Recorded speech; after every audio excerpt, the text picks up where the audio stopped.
Por Claro. ahí Es una se cuestión de entiende, generación. Sí, profesora. ya Por me han eso no dicho le ese pregunté. comentario. Personas más jóvenes igual me lo han dicho, pero sí me han dicho. Sí. Pero bueno, es más frecuente con los años, no muchos, algunos nomás. O con los niños, o con no sé qué cosa, que pase eso, profe, que Se uno tenga dice, que sí. cuidarse para el sueño. Para mí es como que vamos acumulando preocupaciones, poquitas o muchas, pero cuanto más tiempo pasa, más preocupaciones y eso te dificulta el sueño, ¿no? Sí, sí. Pero no, hablando en serio, para mí la pandemia fue uno de los cambios que tuve. Antes no tenía problema del sueño. De hecho, no me alcanzaban las horas para descansar y vivía con sueño, no podía tomar mate en cualquier momento del día. Ahora, por ejemplo, la clase de las 7:30, arrancar con mate, que sería una de las cosas más lindas, estar en virtualidad, porque uno en aula no estaba por ahí con el mate, ¿no? Mm. Pero no, imposible. Ni Coca-Cola, ni mate, ni café con leche. Después de las 6 de la tarde. Son factores que Bien. alteran el sueño. Sí, si no, el profe lo que tiene que hacer es todo eso y papa, ¿vio? Que eso también. ¿Y qué?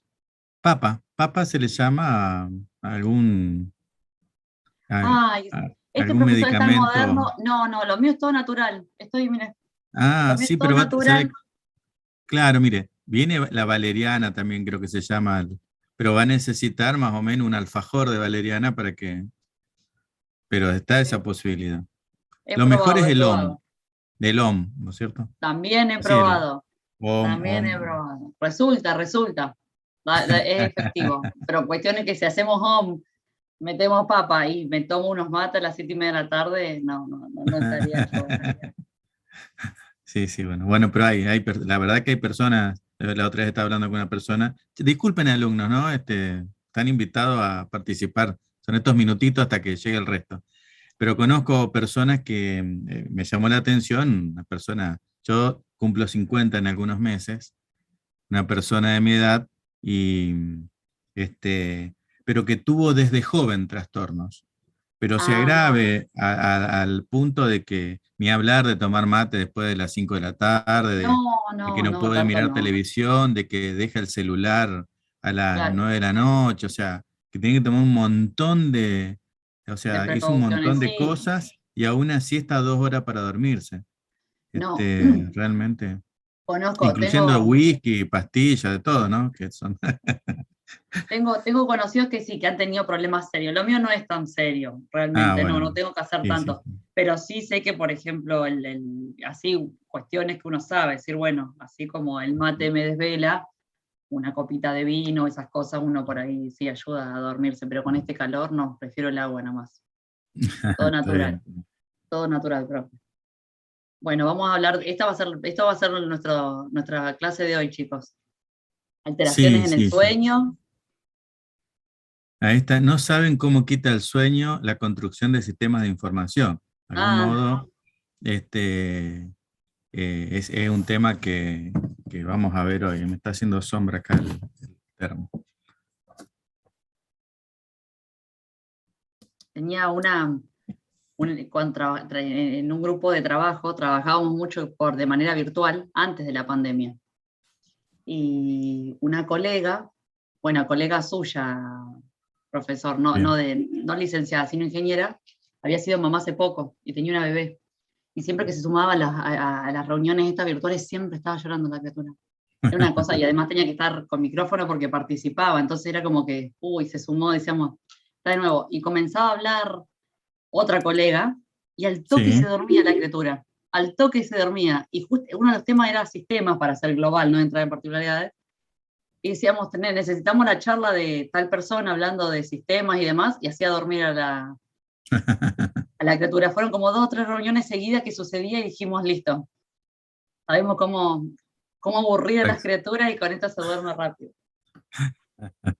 Pero no va a ser el caso de la clase de hoy, ¿no? No, Bien. No sabemos, no sabemos. Así no, vamos a que, estar ahí. así que bueno, veremos. Terminé el PPT, lo vamos a estrenar porque lo terminé hace aproximadamente 15 minutos. Así que entre todos vamos a corregir los errores ortográficos y esas cosas. No Los creo. títulos que estén mal. ¿Eh? El profesor dice recién terminé el PPT y después sale con no sale con el PPT del Microsoft que tenemos todos, sale con alguna aplicación nueva, con algún programa y diseño especial. Yo, Germán, me ocupo de la asistencia, así que Ah, cuando quiera bueno, arrancar bueno, nomás, bueno. yo voy mirando. Cualquier duda, después paso en Bueno, limpio quienes no estarían. ¿Sí? bárbaro, muchas gracias. Bien, nosotros nos está restando finalizar la unidad 5. Nos queda puntualmente el tema de ciclo de vida de los sistemas de información, ¿no? Este, eh, este es un tema terrible en la materia que nos precedía, pero bueno, hemos tomado otra bibliografía y entiendo que está no solamente mucho más actualizado, no digo llevadero porque a veces se aburren estos temas o son muy amplios, ¿no? Y a veces la clase se transforma un poco en abstracta, lamentablemente, ¿no? Para todo lo que hay que considerar. Este, pero este tema nos permitiría finalizar la unidad 5 y vamos a estar viendo el lunes y miércoles de la semana que viene la unidad 6 que se relaciona en parte con algunos conceptos que vamos a ver un poco para arriba hoy que tienen que ver con los datos. La próxima unidad sí trata de introducirlos en el manejo de datos, que es algo que entendemos que van a necesitar muchas veces para distintas actividades, ¿no? Para un área específica en la cual tengan que actuar gerenciando una problemática de la organización, pero también si les toca esas áreas que nos gustan a Luciana y a mí, que son más determinando los procesos o de la mejora continua, o en ese tipo de iniciativas, muchas veces es importante trabajar con indicadores. No sé, pero estoy dedicando tiempo a vender la clase que viene, no sé por qué. Pero sí, realmente uno tiene que tratar de juntarse un montón de datos porque necesita tener buenos indicadores de cómo evoluciona la cosa. Y esos datos habitualmente no los dan los sistemas porque somos como estas tareas de reforma o tareas de revisión de procesos son como muchas veces nuevas en la organización. Entonces los sistemas están orientados claramente a los sistemas administrativos un poco más estándares, a las funciones y a los procesos estándares de la organización, y no a los procesos por ahí de mejora que, bueno, no están del todo contemplados. Entonces, en ese sentido, hay que como que reclamos para la profe de Camila. Entonces, ocurre por ahí que, que es importante ser capaz de interactuar con bases de datos. Tengan en cuenta que mientras más innovador en la organización sea lo que ustedes quieren hacer, más escondidos van a estar los datos. Eso siempre va a ocurrir. ¿Por qué? Porque los sistemas lo que prevén es lo estándar, lo rutinario, ¿no? ¿Se acuerdan cuando veían los sistemas en las clases anteriores, cómo a medida que iba creciendo el nivel jerárquico, las consultas o las dudas que tenían las personas que tomaban decisiones eran cada vez más alejadas de lo estándar de los sistemas? Entonces, los sistemas tienen que transformarse en como más abiertos o permitir preguntas no tan preestablecidas para poder dar respuesta. Bueno, cuando no existen esos sistemas, cuando ustedes quieren hacer algo muy novedoso, siempre van a terminar husmeando una base de datos, ¿no? Y ahí de algún modo resulta conveniente para ustedes que tengan algunas nociones sobre la manera de organizar esos datos, de organizar, la que se organiza, en la cual los pueden encontrar.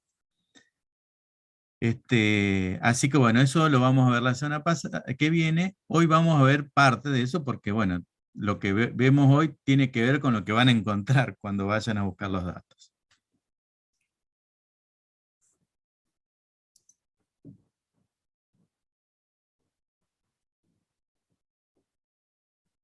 Sí, una primera noción que queríamos tener es decir, bueno, ¿de dónde salen los sistemas de información? ¿No? O sea, claramente existe la preexistencia de un problema y un problema de los que estuvimos describiendo a lo largo del cuatrimestre, ¿no? La creación, acá como que está más mirada del lado de los sistemas de información, ustedes estuvieron viendo procesos, ¿no? O sea, crear un nuevo sistema produce un cambio, o sea, y es un cambio planeado. Alguien dice, tengo este problema, tengo estas necesidades, y a partir de eso comienza un proceso que termina en la implementación de un sistema de información. Por lo tanto, la creación del sistema es un cambio organizacional planeado. Y a pesar de que nosotros que conocemos, o la mayoría del software que utilizamos habitualmente o académicamente, tiene que ver con algo que bajamos de internet en un ejecutable y ejecutamos en una PC y se instala, o sea, un Word, una herramienta de ofimática. Bueno, los sistemas no son así, porque, o sea, ustedes piensen que cuando ustedes que son nativos digitales, conocen perfectamente cuál es el concepto de una planilla de cálculo o de un documento Word con formato, sin formato, ¿no? Un documento de texto con formato, sin formato. Eso es una noción. Entonces, cuando ustedes necesitan un programa de procesamiento de texto, se bajan o instalan o consiguen o compran el Word o se bajan el LibreOffice. Pero es como que no hay toda una problemática de implementación. Cuando utilizamos un sistema de información, sí tenemos, no sé, el profe Germán de 50 años, que hasta ahora estuvo haciendo las cosas de una manera, y de pronto nosotros lo hacemos interactuar o con otro sistema o con un sistema. Si lo que hacía antes era manual o requería, o le entregaban un informe impreso y tal vez ahora tiene que utilizar un informe con un formato de página web, o con un documento PDF que recibe a través de correo electrónico, o un mensaje, o una aplicación en el celular. Es como que le cambiamos a los usuarios la forma en que interactúan con la información que necesitan para realizar su trabajo cotidiano. Entonces, la implementación de un sistema, el menor problema es el hard y el soft, ¿no? Tiene que ver con el trabajo que hace la gente, con las habilidades que necesita, ¿no? Y produce cambios en la administración, hay que administrar esos cambios por otra parte, y en la organización, es decir, la implementación de un sistema tiene aparejado un conjunto de cambios que de hecho se aplican incluso para los proyectos digitales, las generales de la ley, que no sé si ustedes ya vieron o no vieron en alguna de las materias de la licenciatura que tienen que ver con el cambio organizacional, ¿no? Con lo que es el estrés que viven los usuarios, con el valle bueno, tiene un nombre específico, pero para que ustedes vean lo dramático que nos podemos poner los ingenieros, el proceso que tiene que vivir un usuario muchas veces tiene que ver con el de la aceptación de una enfermedad terminal, porque el usuario se encuentra sin salida, donde se le cambia todo y vive la tristeza, la amargura, y empieza a flotar, ¿no? Eso está estudiado que pasa cuando se implementa un sistema de información. Y de hecho, hay técnicas o metodologías para que cuando llegue a ese nivel tan bajo en de estado emocional el usuario, no provoque el fracaso de la implementación, ¿no? Porque ahí empiezan las rebeldías, los líos, los paros en la administración pública, aparece la gente del gremio, todo eso puede ocurrir cuando se implementa un sistema. En las organizaciones privadas, como que la gente es más dócil, en las organizaciones públicas no lo es tanto, pero eso es un estereotipo, no es matemática, es un estereotipo. Sí está claro que cuando diseñamos el sistema estamos diseñando la organización, ¿no? Estamos diseñando la forma en que funciona la organización o el proceso. Es como un ida y vuelta esto, porque parece que es mandar el sistema. No quisiera dejar esa idea. Depende cómo se gerencien los cambios. Hay veces donde el objetivo es implementar un sistema y efectivamente se adaptan la organización al sistema. Cuando el objetivo es mejorar la organización, se piensan los procesos y a partir de lo que necesitan los procesos, se piensan los sistemas. Pero claramente van de la mano, rediseño organizacional y, y construcción a implementación de sistemas. Y claramente es importante cuando la gente de sistema, y yo como gente de sistema se le digo, esto es donde más falla, donde más fallamos profesionalmente, tenemos que ser conscientes de esto, ¿no?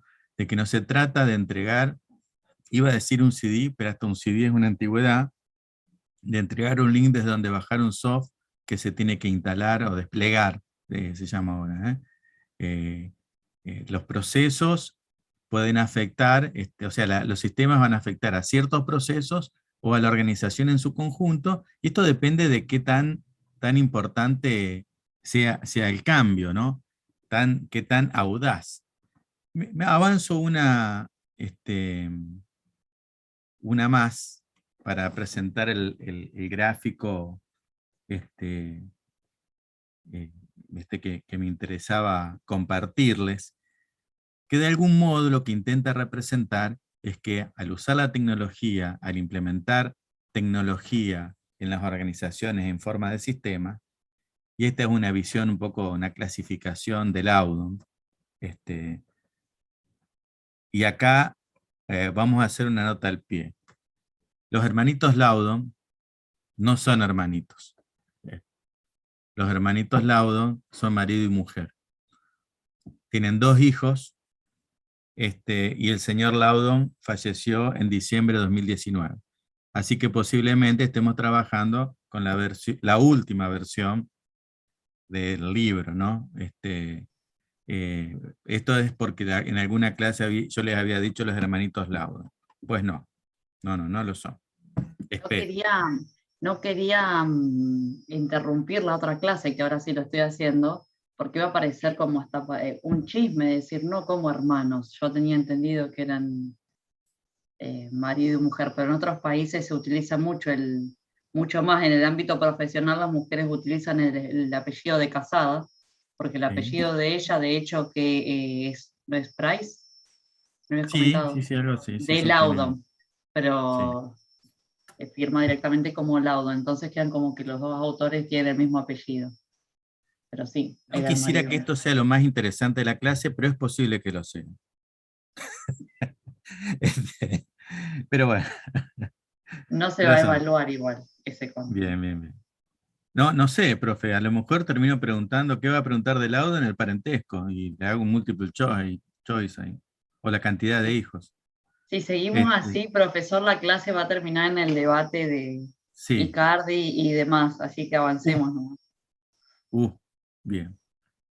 Este, bien, ¿qué ocurre? O sea, nosotros en la organización, la tecnología es como que puede producir distintos tipos de cambios, ¿no? Sí, lo que plantea Laudon es, mirá, a medida que vos aumentás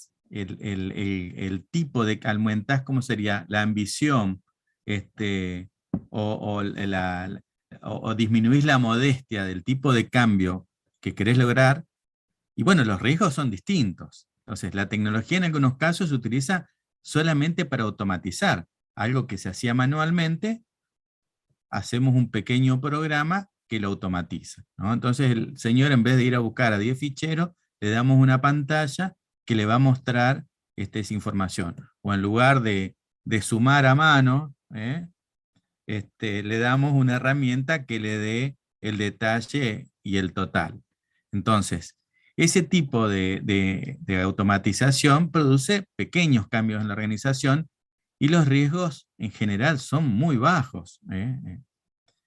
Tenemos un pequeño salto, y fíjense que el gráfico lo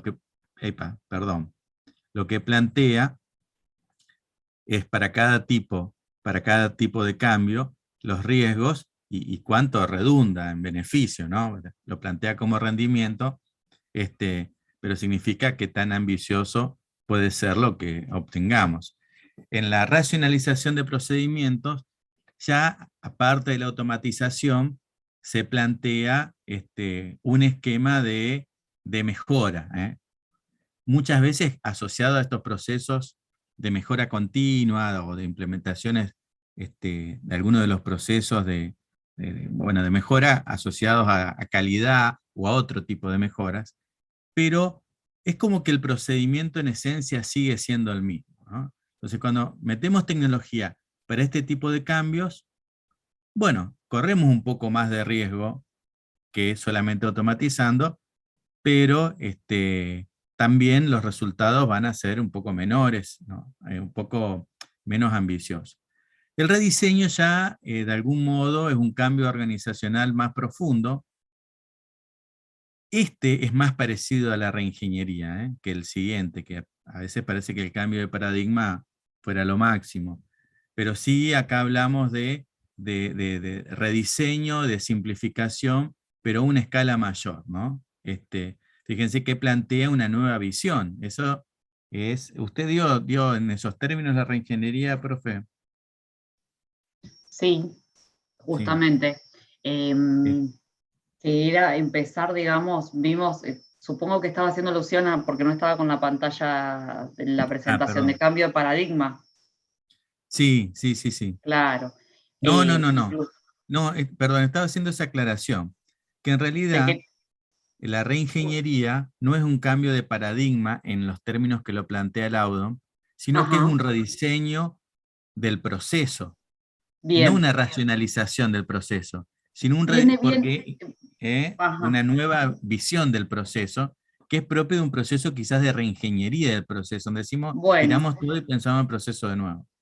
viene bien este comentario porque una de las acotaciones que hace sobre todo Gili respecto al libro, a los autores de reingeniería que son Hammer y Champi, hace la aclaración, porque van a escuchar que no es incorrecto, pero siempre que manejen la diferencia, muchas veces se habla de rediseño de procesos o de reingeniería como términos similares. Y hay que saber, Ajá. acá hace una diferencia, es decir, cuidado, que tal vez pueda llegar a ser en esta escala de diferencias. Una cosa es un rediseño, como puede referirse a una automatización, en este caso una racionalización de los procedimientos, por un lado, o que se trate de un rediseño de procesos de negocio.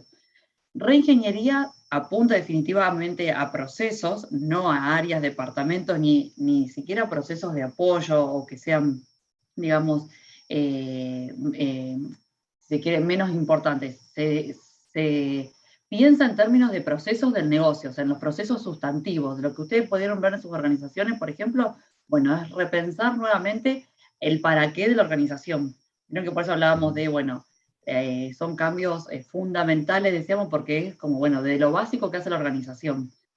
O sea, Bien, que puede estar, o sea, esta parte que usted que está diciendo, rediseño de procesos de negocio, sí. Definitivamente la reingeniería está pensada para los procesos de negocio y para pensar, bien. podemos decir en rediseño, pero apunta, ojo, no es un rediseño para una optimización o aplicar una automatización o en estos términos una racionalización de procedimientos, sino que es pensar de cero la organización en Bien, términos de su negocio, en procesos sustantivos, por lo bien. que sí, puede estar directamente vinculado a, a esta tercera categoría que estás Sí. diciendo. Lo que plantea Laudon es como un cuarto nivel, donde, que ya lo pone como cambio de paradigma, ¿no? Donde, fíjense que lo que cambia es la naturaleza de los negocios y la organización. Esto sería, por ejemplo, una organización que tenga locales comerciales y se transforme completamente para vender solamente online. Eso ha ocurrido. Bueno, ¿Entendés? pero tranquilamente reingeniería podría ser cualquiera de los últimos dos, en ese caso. Sí.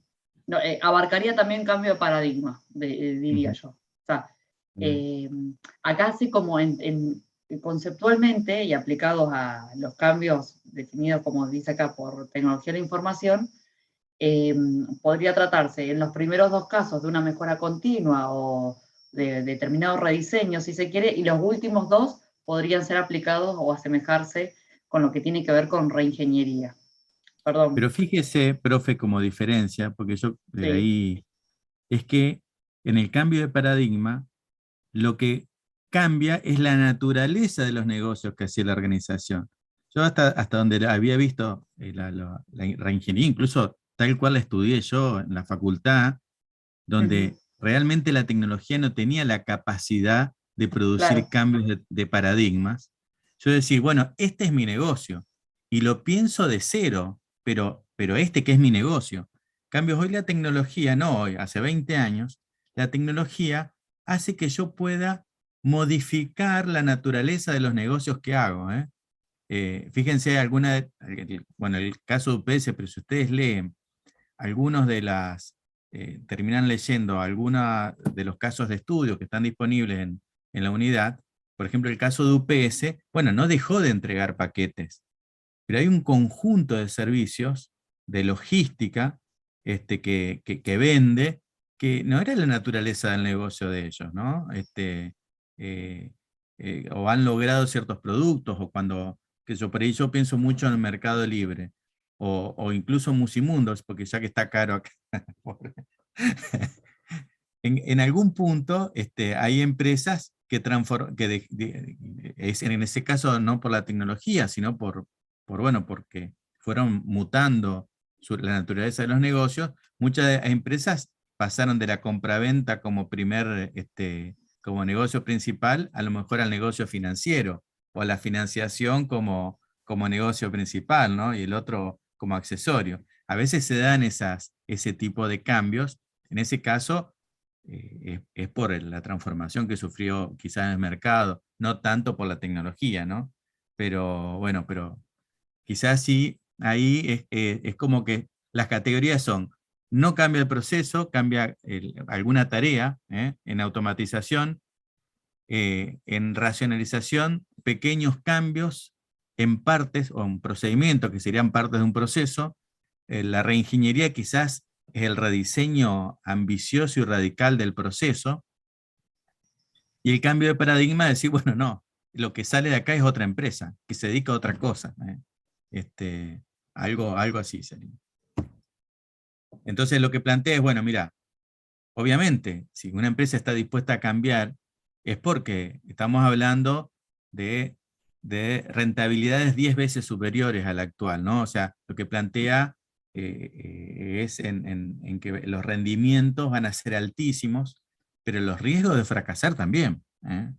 Los riesgos de fracasar también van a ser altísimos.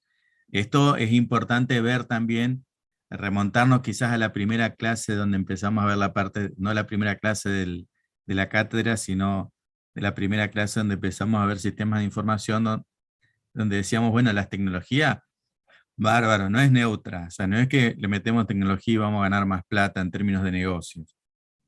Hay que ver qué hacemos con la tecnología. Y bueno, y acá podemos fundir la empresa, ¿me entiendes? O sea, si cometemos errores en cambios de paradigma, y bueno, está en juego la supervivencia de la empresa. Si cometemos errores en racionalización de procedimientos, no pasa nada, o sea, pasa, pero es un daño controlado.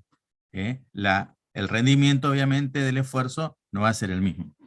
Ese es un poco el planteo que va haciendo el lado donde esto. Pero bueno, en el ciclo de vida, en la construcción del sistema de información que deviene de estos cambios organizacionales, de estas automatizaciones, de estas aplicaciones de tecnología, que la vemos como surgida del estudio, del análisis de los procesos, o de la naturaleza de los negocios ahora como novedad, se utilizan de algún modo tres grupos de tecnologías, ¿no? En el ciclo de vida está involucrado la gestión de proyectos, que tiene muchos puntos en común con la gestión de cualquier tipo de proyectos, pero es una disciplina que ha aportado su parte a la construcción o a la implementación, a la incorporación a la organización de sistemas. Tenemos los modelos de desarrollo, que tiene que ver un poco con las etapas o los momentos que requiere la construcción de un sistema, y las metodologías de análisis y diseño, que tienen que ver con la construcción. ¿Cómo llegamos cómo llegamos de los requerimientos que hemos relevado a obtener un producto que es un sistema de información que se va a implementar y que después va a completar su ciclo de vida, ¿no? Entonces se va a operar hasta que se determine que la empresa ya no lo necesita y se va a abandonar. Entonces, la gestión de proyectos no la vamos a ver, pero sí vamos a avanzar en modelos de desarrollo y metodologías de análisis. De algún modo voy a hacer una presentación bastante general, para que ustedes, desde el rol que les toque en la implementación de sistemas, tengan algunos elementos para interactuar con los informáticos o con las áreas de sistemas que van a estar de algún modo llevando adelante estas incorporaciones o cogobernando estas implementaciones con ustedes. Pero es importante cuando venga el área de sistemas, en las áreas de sistemas son muy propensas muchas veces a alejarse de las necesidades de los usuarios, ¿no? Como que ir un ratito a hablar con el usuario y salir corriendo a hacer el sistema y volver con un paquete que no necesariamente reúne lo que necesita, no tanto el usuario, sino la organización, lo plantearía yo, ¿no? Porque no se trata de cumplir caprichos de usuario, sino en realidad de construir los sistemas que den servicio a los procesos que necesita la organización. Entonces, ahí hay que tener cuidado y ustedes van a poder quizás hacerle sugerencia a los usuarios de, che, pará, ¿por qué no utilizás una metodología que me permita, por ejemplo, ir viendo resultados parciales? De eso un poco se trata lo que vamos a ver hoy. Tiene que ver con eso. Entonces, en general, el ciclo de vida del sistema refiere a esto, a las etapas por las que pasa un sistema a lo largo de su vida. Desde que se lo concibe hasta que se deja de usar. Eso es el ciclo de vida. Eso es el ciclo de vida. Entonces, hay un momento donde se define, de un momento de definición. Estas son las etapas, las vamos a ver un poquito en detalle, pero las etapas son estas, y esto es como transversal a los distintos modelos, ¿no? Estos momentos los van a encontrar con distintos nombres, pero siempre están. Hay un momento de definición que tiene que ver, o sea, que no tiene nada que ver, no hay una línea de código, diríamos los informáticos. Ahí no se está construyendo sistema, no se está construyendo nada. Es la mirada, por eso lo plantea como la mirada externa. ¿Qué debería ser el sistema? ¿Qué conjunto de problemáticas, no problemas puntuales, debería resolver? ¿Qué áreas debería involucrar? ¿O qué áreas funcionales? ¿O qué niveles? Cuando recuerden esto del lado donde este va a ser un sistema solamente operacional, va a ser un sistema que tiene que dar información a los gerentes, va a ser un sistema que va a resolver la problemática de recursos humanos, solamente o no, o clientes, o va a ser transversal, ¿no? Este, este, ¿Cuánto puede salir? Es como la decisión gerencial o el análisis gerencial del sistema de información.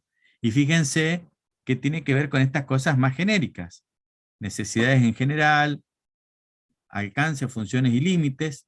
Es muy importante definir límites.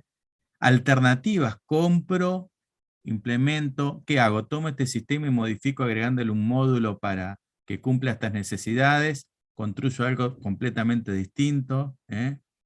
Entonces fíjense que ahí no decidimos si se programa en tal lenguaje, no se toma ninguna decisión que tenga que ver con tecnología a aplicar, a priori, sí, quizás en la enumeración de alternativas. Pero esta es un trabajo donde no va a estar el ingeniero de sistemas solamente. Estas son tareas que cumple este tipo de actividades, las realiza el gerente de sistema con el gerente de compra y el gerente general. O sea, son decisiones que se charlan a ese nivel. La incorporación sí es como la parte gruesa, ingenieril y más específica, ¿no? Es decir, cuando se toma, cuando en ese proyecto grande decimos, bueno, lo que necesitamos es construir un producto, que va a ser el sistema, se pone en marcha esta gran etapa de incorporación que tiene distintas subetapas, por así decirlo, distintos momentos, pero sí tiene que ver con metodologías para capturar lo que necesita el usuario, hacer el diseño, involucra la puesta en marcha del sistema, Y bueno, involucra toda esta parte de lograr el producto sistema de información. Por ejemplo, acá es donde se programa, se capacita a los usuarios, se instala, se compra el hardware, se implementa el sistema en los servidores, se hacen las pruebas en paralelo, se migran los datos del sistema anteriores. Si no había un sistema anterior, se pone gente a cargar datos de papeles a lo que necesitamos implementar. Esta es como la parte donde construimos e implementamos el sistema. A partir del día siguiente, ¿no? Tenemos lo que sería la operación, o sea, ese es el tiempo en el cual el sistema está funcionando.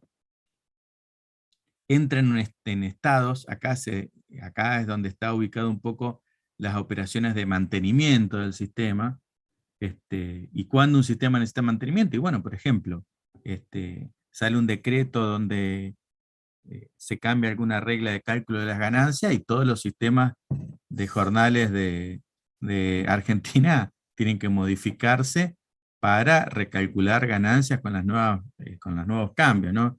Acá los cambios muchas veces, esos se clasifican de algún modo. Un cambio puede ser surgido externamente por cambio de normativa, o puede ser de que este sistema se esté utilizando en un área donde hay un programa de mejora continua y van surgiendo pequeñas modificaciones para algún tipo de mejora o de cambio en el proceso, ¿no? Entonces, hay distintos orígenes de los requerimientos, pero se canalizan en esta etapa, en la etapa de operación y utilización. ¿Qué puede ocurrir? Bueno, que a veces el, en esta etapa se necesita un cambio tan grande que terminamos generando, tal como indica acá, un proyecto en sí mismo. El sistema se usa hasta que se desaconseja su uso. ¿Por qué? Bueno, porque ya el mantenimiento es insostenible, o porque ya no es posible hacerle modificaciones, ya está al límite, digamos, de su capacidad de absorber nuevas modificaciones en términos de lo que puede ofrecer una organización, o se puede dejar utilizar porque por ejemplo, yo tenía módulos sectoriales. Acuérdense, en una de las clases anteriores hablamos de los ERP, ¿no? De las aplicaciones transversales o aplicaciones empresariales. Eventualmente yo en una organización tenía un sistema de facturación, un sistema de recursos humanos y un sistema de compras, y de pronto adquiero un ERP y me saco de encima 3 sistemas, ¿no? Eso puede pasar, compro un integrado que cumple todas esas funciones. Acá ya me aburrí, yo, no sé ustedes. No, va muy entretenido, profe. Admiro. Y aún así, no sé, acá la dejo para dormir, profe. De acá, besito a los Claro, si chicos, con a esto su no esposo, y sirvió. se va a dormir. Bueno, y el abandono es esta instancia en el cual el sistema se deja de lado, ¿no? Sí, hay veces un sistema puede tener muchas funcionalidades muy buenas. Eh, Acá había un lenguaje de programación que se sigue utilizando en un montón de lugares. Los sueldos de la provincia se liquidan en ese lenguaje, que era el COBOL, que fue un lenguaje de los 70, o sea, un lenguaje pensado para contadores. O sea, en la forma, en su semántica, en las palabras que utiliza, estaba muy pensado porque no existía la gente del sistema, y se usó muchísimo y con muy buen resultado. Hoy yo creo que ni lo ven en la facultad ya como un lenguaje, pero existen sistemas que están en eso. Y pasó esto del año 2000, cuando se acercaba el año 2000, se dieron cuenta. Fíjense, lo que le voy a contar son las historias del abuelo, ¿no? ¿Qué ocurría? Antes el espacio era importantísimo, era muy difícil tener espacio en las computadoras. O sea, una supercomputadora no tenía el espacio que ustedes tienen en el celular habitualmente, por más que tengan nada, era así. Entonces, por ejemplo, los datos cuando se guardaban se trataba de comprimir de la mejor forma. Y las fechas se guardaban con el año sin números, ¿no? Entonces, yo nací en el año 72, 29 de marzo del 72, era así mi fecha. Entonces, cuando se hacían operaciones para ordenar las fechas, o para determinar si una fecha era mayor que otra, se hacían algunos cálculos matemáticos. Se fijaba, por ejemplo, si lo que había en la parte de año era mayor o menor. Pero ¿qué pasó? Después del 99 viene el 2000. Y si usted toma los últimos dos dígitos, las fechas tenían 1999 y de pronto tenían 00. Y el 00 es menor que el 99, no es mayor. Cuando se dieron cuenta en el 92, más o menos, que iba a pasar eso en el 2000, se hablaba de que no se sabían si se iban a caer los aviones, porque así, parece muy drástico, pero lo que decían es, no sabemos, El, el no famoso sabemos, I2K. claro, no sabemos dónde están esas comparaciones, no solamente en los sistemas, sino también en dispositivos que tenían las máquinas, los aviones, había cálculos, había un montón de automatizaciones que eran mediante cableado, o sea, cableado le decimos nosotros cuando algo, un transistor lo resuelve, no es que es un programa, pero los transistores también resuelven ese tipo de operaciones. Entonces cundió el caos. Y en ese momento empezaron a buscar programadores porque el COBOL se estaba dejando de usar en esa época. O sea, yo vi COBOL en el 91, cuando cursé la materia, y ya se estaba dejando de usar. O sea que hubo que buscar gente grande que programara. Y cuando se hizo el cálculo del costo, se calculó que el I2K, que es lo que refería la profesora, iba a costar $1 por línea de código. $1 por línea de código. Un programa tonto puede tener miles de líneas, de líneas de código. Entonces, eran millones de dólares que se destinó a financiar gente que revise los programas. Entonces, a veces ocurren algunas cosas de ese tipo y de pronto puede existir este planteo, pero esperá, si yo tengo que revisar este sistema no voy a poder, me conviene reemplazarlo, o el costo del mantenimiento de los sistemas muchas veces se puede disparar. Eso ocurría antes y ocurre ahora, alumnos. En la actualidad las empresas tienen problemas para mantener los sistemas. ¿Por qué? Porque si ustedes leen Laudon, yo no estoy dando esto de Laudon. Cuando llega la parte de construcción de sistemas, Laudon dice, y para la construcción de sistemas, lo que se usa habitualmente es contratar empresas de la India, de Sudamérica, no sé si dice, pero directamente plantea eso. Cuando ustedes adaptan sistemas o escriben código, lo tercerizan en empresas del extranjero. Él escribe para la gente de negocios de Estados Unidos. Laudon, salvo la versión global, la versión que más usamos acá es para gente de negocios de Estados Unidos. Y él dice, cuando tenga que resolver ese problema, contraten a India. Y a India le pagan $100 la hora de... ¿Me entienden? Y $100 para nosotros es un montón de dinero. Esto ya lo hemos hablado acá, pero eso está generando que nosotros, en nuestra empresa, cuando querramos salir a contratar horas de desarrollo en Argentina, nos va a pasar lo que nos pasa con la carne, con la leche, con la miel, que tenemos que pagar precios internacionales por esos servicios, ¿no? Así que eso hay que tener cuidado.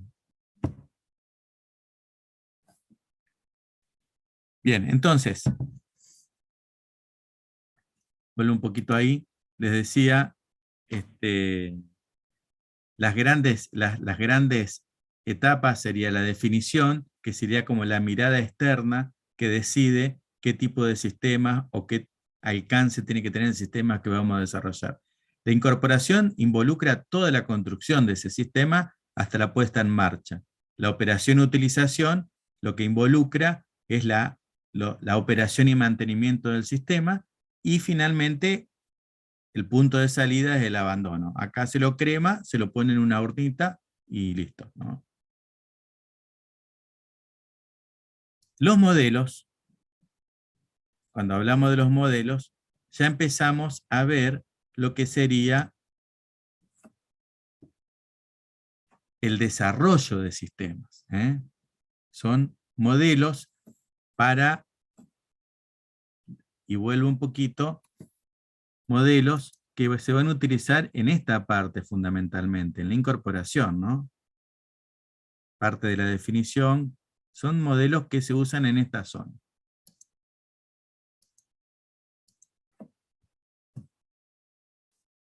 Los modelos han ido evolucionando, y esto es importante hacer. Vieron que eso que yo siempre le digo, presento ejemplos que nos sirven, porque lo que yo viví ustedes no lo vivieron, y bueno, por la aceleración de los tiempos, decía, estudiaba yo en la facultad, las cosas van cambiando mucho. Cuando yo estudié en los 90, yo no tenía profesores, no existían profesores de sistemas, del área de sistemas, ¿me entienden? Cuando yo empecé a estudiar la construcción de sistemas, estaba abandonando el estado de artesano, ¿no? Éramos brujos nosotros, brujos en comparación a la medicina, donde no había médicos con formación científica, sino que había curanderos. Bueno, cuando yo empecé a estudiar, a mí me enseñaron los curanderos, porque no existían las carreras de sistemas. La carrera de analista de sistemas comenzó en el 85 en Santa Fe, ¿me entienden? Y los profesores venían de cualquier disciplina porque no había ingenieros. El primer sexto año de ingeniería en sistema en Santa Fe se dio en el 90. Esa es la primera vez que alguien terminó de cursar una ingeniería en sistema. ¿Por qué le hago este comentario? Porque es una disciplina que es muy reciente. Entonces tuvo que ir aprendiendo de los errores y los problemas en un mundo cambiante, en muy poco tiempo. Yo le tengo cierta envidia a otras disciplinas, porque yo tengo que renovar mi biblioteca cada 10 años, ¿me entienden? O sea, yo hay libros que me da pena tirar, y ustedes agarran un libro de administración, ¿cómo se llama este hombre? Mintzberg. Agarran, ¿me entiendes? O sea, nosotros en la bibliografía tenemos libros del año 80, ¿no? ¿Me entienden? En la bibliografía de la parte de procesos. Pero en la parte de sistemas es imposible eso, son todos libros nuevos. Son todos libros nuevos, y los libros van perdiendo vigencia porque van cambiando las cosas. Entonces, hay distintos modelos de desarrollo, ¿por qué? Y porque se fue aprendiendo de los errores. En la construcción se fue aprendiendo de construir un sistema que se vaya de la empresa el que lo construyó, y viniera otra persona y no supiera cómo eran las cosas. Entonces, eso fue de algún modo creando la necesidad de profesionalizar y meterle ingeniería, ¿no?, a la construcción del sistema. De ahí es que, fíjense que habla de distintos autores, pero también en distintas épocas. Pusieron distintos modelos de proceso de ciclo de vida. Ese es un poco el planteo. Los modelos básicos, pero o sea, las distintas variedades están de algún modo contenidas en esta lista, por etapas, en cascada, en espiral, incrementales y ágiles. Y voy a tratar de avanzar un poquito más rápido. En el que es por etapas, se lo presento así, creo que si arranco con el gráfico va a estar bueno. En la definición se decía que iba a ser el sistema. En el diseño preliminar, eventualmente ahí se trabajaba con el usuario, se decía qué tenía que hacer el sistema, y no se lo veía nunca más al usuario hasta que se volvía con el sistema, ¿no? El informático se iba, todas las etapas, análisis de diseño, codificación, la prueba, se realizaban con ausencia del usuario. Entonces, hay todavía muchas bromas internas del área de sistema donde se plantea qué es lo que entendió el usuario que iba a recibir y qué es lo que recibía después. Y acá voy a tener que remitirme al viejo ejemplo de la construcción que usábamos antes, profesora, no sé si lo recuerda, que decirle, construir un sistema es muy parecido a construir una casa. Y los problemas asociados a la construcción de una casa, los problemas que tiene el arquitecto, son muy parecidos en algunos aspectos a los que tienen los informáticos a la hora de construir sistemas. Ustedes piensen que cuando ustedes quieren construir una casa, van a hablar con el arquitecto y le dicen, yo quiero una casa que tenga tantos dormitorios, que la cocina dé al patio, dé al frente, que sea amplia, que sea pequeña, me interesa el living, quiero galería, quiero asador. Ustedes le dan un montón de información. Este, el arquitecto hace unos planos y les muestra los planos. Eso pasaba antes, ¿verdad? Yo espero que nos muestran más planos los arquitectos. ¿Qué pasaba con los planos? Un plano es un modelo que representa una realidad, pero no todo el mundo tiene la capacidad de leer modelos. Entonces ese cuadradito a mí me parecía pequeño. Entonces decía, no, esto tiene que ser más grande. Pero, pero el arquitecto sabía exactamente el tamaño de eso, pero no sabía mis preferencias. Entonces a lo mejor lo agrandaba, y cuando yo iba a conocer esa habitación, era enorme. Y si era enorme, chau, porque para hacerla más chica hay que tirar abajo, sacar el techo, tumbar las paredes y rehacer los cimientos. ¿Me entienden? Entonces, la detección tardía de una preferencia tiene un costo altísimo en la construcción de una casa y en la construcción de un sistema. Entonces, ¿qué ocurría si un arquitecto va, charla con vos y te dice, bueno, vení no sé, en 6 meses vas a tener tu casa? Y cuando vos llegás, no es lo que vos habías pensado, fuiste. Suerte para la próxima. ¿Qué otra cosa te va a decir? No puedes tirar la casa abajo. Cambiar una pared de lugar es difícil. No sé si saben de construcción, pero entiendo que es bastante complicado mover 10 centímetros en la pared. Tenés que mover los cimientos. ¿eh? Entonces, eso de algún modo pasaba con los sistemas. Cuando el sistema se implementaba, no servía.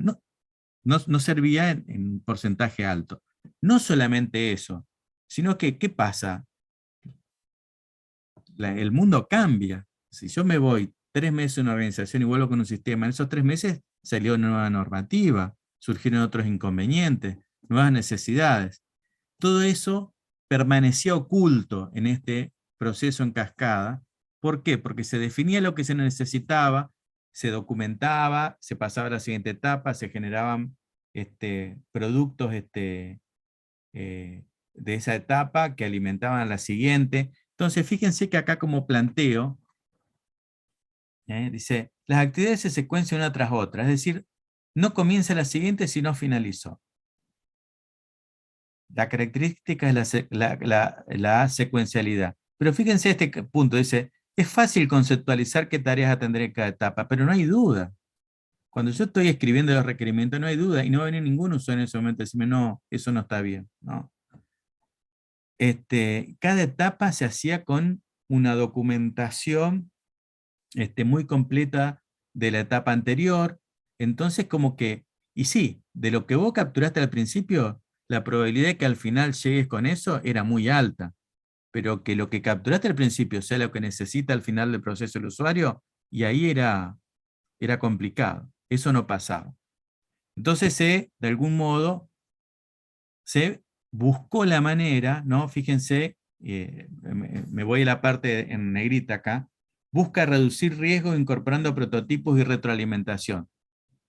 Fíjense que apunta, perdón, a la fuerte participación de los usuarios, técnicas de simulación temprana. O sea, lo primero que se hizo fue decir, bueno, pará, no lo hagamos así secuencial. Hagamos algo que respete esa secuencia, pero que la salida de cada una de esas etapas, fíjense que hay algunas etapas, porque son distintos autores, a veces alguna actividad la subdividen, ¿no? en otras cosas, pero fíjense donde agregan ciertos documentos. Fíjense que después de requerimientos del sistema, se hace un proceso donde se determinan más detalladamente los requerimientos de software y se genera un documento de requerimiento que se charla con el usuario. Entonces ya acá hay una primera retroalimentación. Ya entendí bien que esto era lo que necesitábamos. Después hago el diseño de mi sistema, un diseño preliminar. Y esto lo trabajo con los usuarios. Analizo, diseño los programas y los hago. Esto es el paso. Acá analizo qué hay que hacer. Acá hago el diseño. El diseño de programa sería como el diseño del plano del arquitecto. No puso un ladrillo todavía. Empezó a hacer dibujitos, a mostrar un prototipo 3D para que el usuario se ubique mejor. Empieza a ponerle mucho énfasis a las interacciones intermedias con los usuarios, hasta llegar al final. Ahora, el sistema lo tiene al final. Eso no cambió nada. Fíjense que estas etapas, con distintos nombres, con alguna subdivisión, con alguna etapa adicional, siguen existiendo. Los momentos son los mismos que definimos metodológicamente al principio, pero ahora lo que tenemos es mayor interacción con el usuario. ¿Qué ocurre con este modelo? Lo mismo que le pasaba al arquitecto. Dependemos de que el usuario sepa leer bien un plano. A veces no es fácil leer un plano. Por eso, fíjense cómo los arquitectos buscaron en su momento, una disciplina más vieja que la nuestra, buscaron las maquetas, buscaron, después con la informática, buscaron los modelos 3D, donde te hacen hoy, parece que estás recorriendo la casa, en lo que te producen los mismos software de sentido, ¿no? Los CAD. Lo que te producen son animaciones 3D donde tenés el color de la pintura, la mesa, y a vos caminando adentro, y vos haces un recorrido caminando y vas viendo cómo va a quedar tu casa. Eso hoy están en condiciones de mostrarle los arquitectos. Antes te mostraban la hojita esa que se plegaba, que estudiaban cómo plegarla y todo, solamente la profe puede acordarse de esas cosas, pero que hay técnicas de pliegue de los planos, y te mostraban eso, y vos tenías que darte cuenta que ibas a obtener a partir de eso, ¿no? A mí, profe, me hablan de renders ahora, no, no, no, no hablo de Sí, se llama render eso. Sí, sí, sí, sí.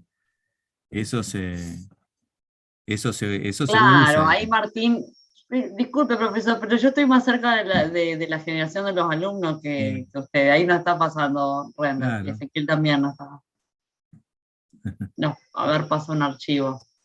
Usted está buscando algún cómplice Ah, sí, generacional sí. y no, no va a Con hallar el, eso acá. con el nombre ya sé de qué se trata, pero sí, sí, tiene que ver con eso que compartió el alumno, ¿no? Bien. Este, pero tenía que ver con eso, ¿no? A ver si es. Lo voy a disfrutar. Sí, sí, eso es. Eso es, se lo comparto un segundito, pero seguramente lo conocen, ¿no? O Bien. no están viendo, o sí. No, A ver.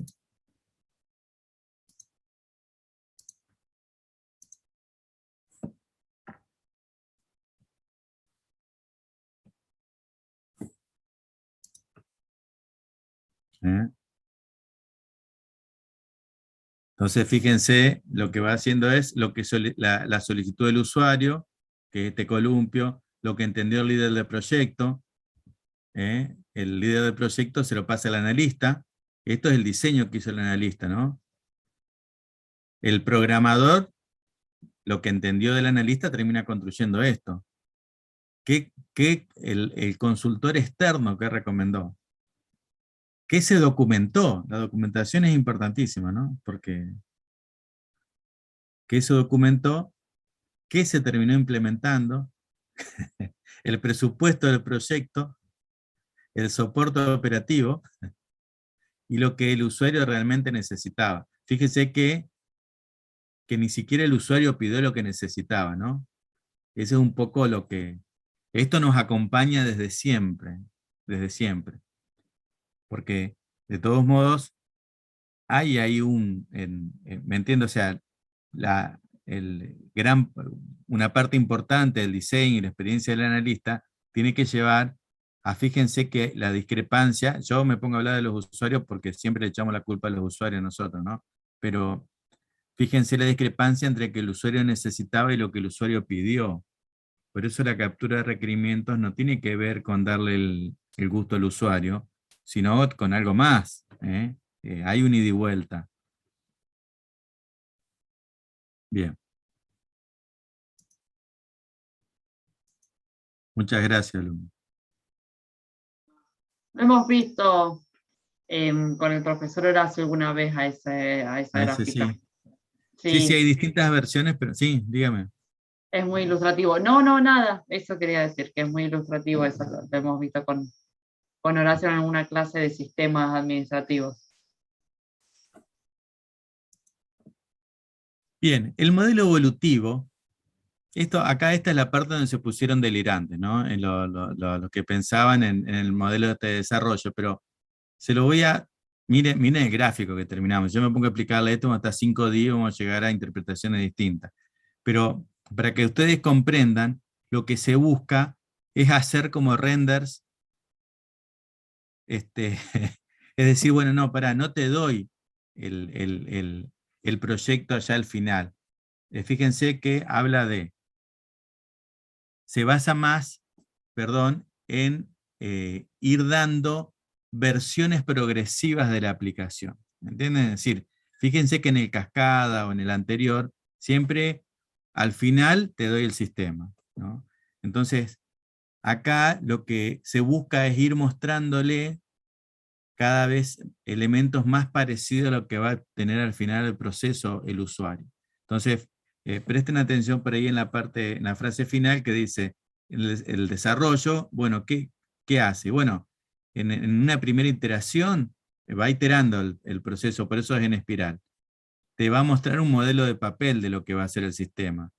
Después te va a mostrar uno o varios prototipos. El prototipo que sería a lo mejor la cáscara del sistema, y la lógica no va a estar, pero te va a decir, mira, vas a cargar acá esta información, esto es lo que va a cargar, esta es la pantalla con la que vas a ver la información, y no funciona, en realidad es una cáscara ese prototipo. Pero es impresionante cómo el usuario viendo eso empieza realmente a comprender lo que necesita y a poder soltar lo que falta, ¿no?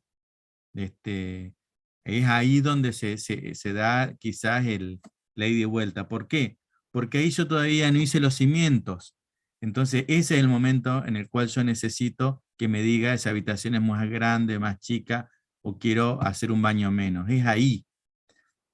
Entonces, vean, no sé si se llega a ver la gráfica, porque yo la veo, pero queda un poco chico, ¿no? Fíjense cómo en realidad va siguiendo esta secuencia donde cada vez el compromiso del usuario, el costo también, es más grande, pero fíjense en esta línea, cómo voy del prototipo 1 al prototipo 2, es decir, en cada nueva iteración voy capturando requerimientos con mayor detalle y voy mostrándole algo. Siempre tengo un entregable que le va a mostrar al usuario qué es lo que va a obtener, pero cada vez más completo, ¿no? Esa de algún modo es la aproximación que hace. ¿Se entiende eso? ¿Solamente usted, profesor, entiende? Sí, sí, se entiende. Entiende. Otra estrategia, o otro modelo, ¿no? Es el incremental, ¿no? Entonces, también se busca ir entregando tempranamente partes, pero acá lo que se plantea es, y a ver si, no me acuerdo si puse, no puse grafiquito acá. Lo que se plantea es,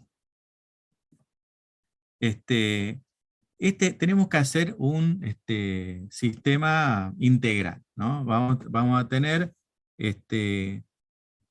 vamos a tener toda la parte, bueno, un RP vamos a construir. Tendría que ser algo más sencillo, pero a partir de esta hora ya no se me ocurre nada. Tendría que, se plantea el sistema como un todo, el producto final que queremos obtener, por ejemplo, le decía un sistema de administración de recursos humanos y liquidación de haber, ¿no? Son conceptos distintos. Una cosa es liquidar los sueldos, otra cosa es administrar los recursos humanos, porque ahí que yo guardo datos de capacitación, la carrera del empleado. El otro es un calculador, un generador de recibos de sueldo, ¿no? Liquido y pago. Entonces, después digo, bueno, mira, primero voy a hacer un sistema que me permita reflejar cuál es la planta de personal. Entonces, secciono el sistema de recursos humanos y digo, primero voy a construir algo que me permita reflejar como las categorías de los empleados, los adicionales que cobran según el tipo de actividad. Después de eso voy a desarrollar el sistema que a partir de la información esa información liquide los sueldos. Y lo planteo como un módulo o como una parte del sistema distinta. Y digo, en tercer lugar, lo que voy a construir es un módulo que permita capturar las novedades de la asistencia. Es un módulo que interactúe con los relojes de huella, faciales, y me diga los horarios de ingreso y de salida de cada empleado, para que ese módulo automáticamente calcule tardanzas, ausencias, salidas. Después digo, bueno, y voy a construir otro módulo que sea un sistema de soporte para toma de decisiones de personal, ¿no? Después voy a hacer otro para gestionar las capacidades o las capacitaciones de los agentes. Entonces, ese sistema, que tenía un alcance muy amplio, lo divido en partes más pequeñas, más gobernables, ¿no? Y me planteo la construcción de esos módulos autónomos con alguna de las metodologías, de los modelos, perdón, que vimos antes. Digo, bueno, este lo voy a hacer, es 3 meses lo que dura, voy a hacer con cascada. Entonces la construcción de ese módulo lo hago en cascada. Pero a los 3 meses voy a tener ese módulo, lo voy a implementar, voy a tener un entregable ahí acotado, es decir, si erré, no es que erré en toda la casa, erré en el quincho nomás, ¿no? Entonces voy construyendo el sistema sumándole módulos. ¿Cuál es la ventaja? Bueno, la ventaja es que puedo ir entregando módulos progresivamente. Las desventajas, y bueno, tiene otras. Por ejemplo, tengo que desarrollar un montón de interfaces entre módulos que después van a ser reemplazados y van a ser tirados. Por ejemplo, yo voy a hacer el de control de asistencia, lo voy a hacer con planillas en Excel. Voy a importar planillas en Excel con los que vienen cada día, o con las novedades de ausencias, porque asumo que si no tengo novedades, la persona vino a trabajar. Pero después, cuando desarrolle el módulo de captura de relojes, voy a tener que reemplazar la interfase, porque el liquidador de haberes antes se alimentaba de una planilla Excel y ahora se va a alimentar de un reloj, de un sistema de captura de fichadas. Entonces, tengo que como ir trabajando mucho en las interfaces entre esos sistemas, y ese es un trabajo que después se va perdiendo, ¿no? Entonces, como que hay que ver hasta dónde conviene esto. Y por último están los modelos ágiles que están de moda. Tendríamos que haberla llamado a Corina para que cuente el modelo ágil. Corina me comentaba la otra vez que en la empresa donde ella trabaja están utilizando un poco más los modelos ágiles. Y todos los modelos anteriores son como tediosos en la documentación. La documentación es muy importante. No es poco importante la documentación, porque lo que permite, lo que facilita es el mantenimiento. Ahí también uso el equivalente a la construcción. Si ustedes no tienen planos de las cloacas, no tienen planos de las cañerías, de las instalaciones eléctricas, cuando tienen un problema, tienen que invertir mucho esfuerzo en determinar por dónde van los cables, en buscar pérdidas. Yo en mi casa, cuando me mudé, me la entregaron sin canaletas, y cuando fueron a colocar una canaleta, pincharon un caño. Cuando reformamos la escalera, pinchamos otro caño, ¿me entiendes? O sea, ¿por qué? Y porque no teníamos un plano de la cañería. No sabíamos dónde estaban los caños. Bueno, eso pasa en sistemas. La gente va cambiando, es un mercado cada vez más con mayor movilidad, por lo tanto, si alguien hace un sistema, hay que introducir un pequeño cambio y no se sabe dónde está ese cambio, es un problema, muchas horas de búsqueda, porque no es un proceso secuencial. Muchas veces, digamos, tiene un montón de implicancias, tiene su complejidad. Entonces, por eso es que hubo tanto trabajo en establecer buenas prácticas, documentación, es decir, eso fue acompañando también nuestra profesión, pero bueno, imagínense con bases de datos, si alguien ni siquiera sabe qué software toca una base de datos, uno va a tocar la base de datos y puede ser un desastre. Puede ser un desastre porque muchas cosas van a dejar de funcionar como, es decir, si eso no está documentado, hay problemas, hay problemas. Entonces, los modelos ágiles es como que dicen, bueno, pará, no hagamos tanto lío, 36 documentos, nadie me dijo nada de este punto acá, me está haciendo ruido, me está enloqueciendo ese puntito ahí. Les dije que me ayuden a corregir, pero bueno, lo que estas Los metodologías dicen, no, alumnos deben estar pensando de que sobre si da lugar a debate el punto, no, el profesor está haciendo referencia a la viñeta que no salió. O sea que el punto, en vez de ser un punto más redondito, más gordito azul, es uno más chiquito negro. no sé qué pasó ahí, profe, ahí ve que antes de la hay un punto y un espacio, eso ahí me Claro. está en lo que... Y además dice la demoras. ¡Ah! Ah, ¡Ah! ¡Ah! esta noche el profe, no va a ser por causa del mate, pero el profe Germán no puede dormir, acuérdense, va a tener alteraciones en el sueño. Gracias, alumno, gracias. Así que bueno, ¿Quiere editarlo antes de seguir? una vez que uno sabe que algo no está perfecto, ya disminuye la presión, ¿me entiendes? Ya no está perfecto, ya está. Escúchenme, pero bueno, lo que termina, esta metodología se revela contra la formalidad excesiva. Se revela contra la formalidad excesiva. Es millennial. Entonces, dice, no, pará, o sea, juntémonos, charlemos lo que vamos a hacer, hagamos otra reunión mañana y revisamos, entonces no se plantea, vamos a construir un RP, no, pará, ¿qué necesitamos ahora? Necesitamos un módulo de compra, vamos a un módulo de compra y nos juntamos la semana que viene, tomamos requerimientos, che, esto era así, no era así, empieza a construir así. Y después cuando termina, dice, bueno, vamos a seguir con el otro módulo, entonces, pues decir, bueno, pará, sí, todo muy lindo, pero eso para hippie, se me pongo viejo, Eso para hippie, te dicen los detractores, los viejos como yo, ¿no? Te dicen, eso no va a funcionar. En realidad sí funciona. Funciona para determinados tipos de proyectos. Por ejemplo, quiero hacer una web interna.